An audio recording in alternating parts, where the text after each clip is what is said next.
High above the Rhine in Koblenz, Germany, sits a fortress so huge it looks like it was carved right out of the mountain.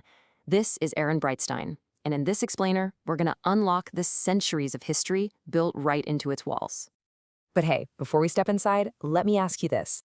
What fortress is so epic that it not only survived centuries of real-life European conflicts, but also landed a starring role in one of the biggest TV shows of all time, Game of Thrones? You got it. It's the Ehrenbreitstein Fortress. And let me tell you, this is so much more than just a castle. It's this massive, sprawling complex with a story every bit as grand as its architecture. So let's dive in. Okay, our first stop is going to take us way back into the past. Because to really understand this place, you have to appreciate just how long it's been around, evolving right alongside the history of Germany itself. What's really incredible when you look at this timeline is just how long Ehrenbreitstein has been a major player. I mean, it shows up in records as early as 1350, then it gets a huge facelift during the Renaissance and Baroque eras. Think about that for a second. It was constantly being upgraded to handle new technology and new kinds of warfare.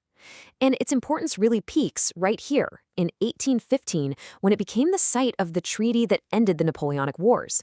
This place didn't just watch history happen, it was a part of it.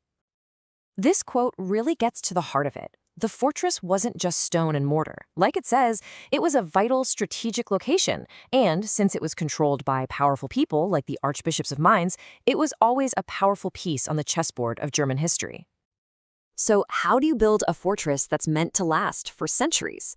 Let's look at how that history is literally built into its walls, because this place is an absolute engineering marvel. Just look at this number, 5 meters. That's over 16 feet thick. Can you imagine trying to break through that? These walls were not just for show. They were an almost unimaginable line of defense, built to withstand a full-blown siege.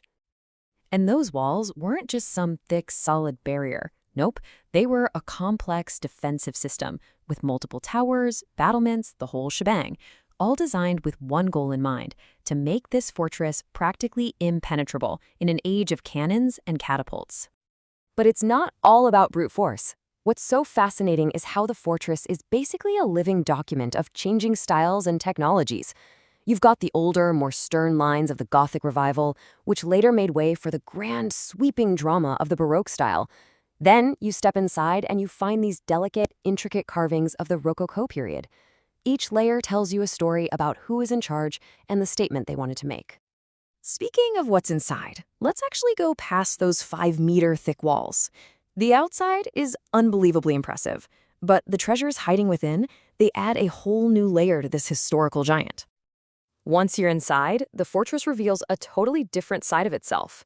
We're going to explore 3 key spots. First, the magnificent Great Hall, a place of ceremony with a very surprising secret. Then we'll step into the peaceful Baroque chapel. And finally, we'll talk about the incredible 18th century organ, which is a true masterpiece of its time. Now, this is one of my favorite little details. The Great Hall wasn't just for banquets and big ceremonies. It had a secret military function.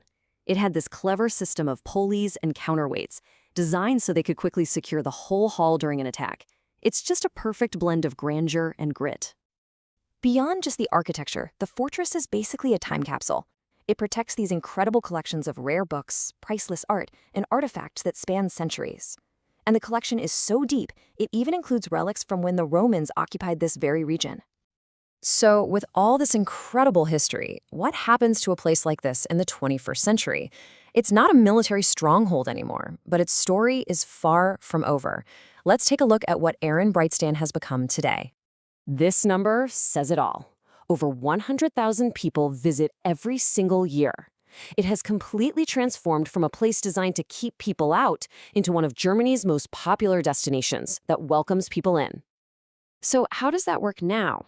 Well, it's owned by the German federal government, and it's been totally reimagined as a museum and a cultural hub. And the highlight for tons of visitors is the annual festival of music, art, and culture that brings these ancient stones to life in a whole new way. This chart really gives you a great visual of that shift. Its main job now is tourism, followed by its role as a museum and a venue for cultural events.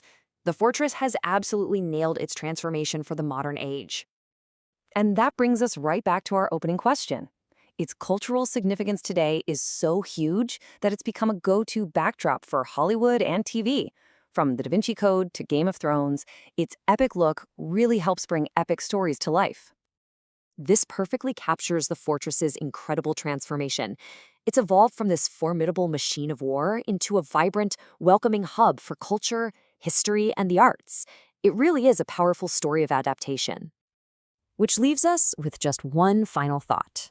After centuries of secrets, battles, treaties, and transformations, if these 5-meter thick walls could actually talk, what other incredible stories do you think they'd have to tell?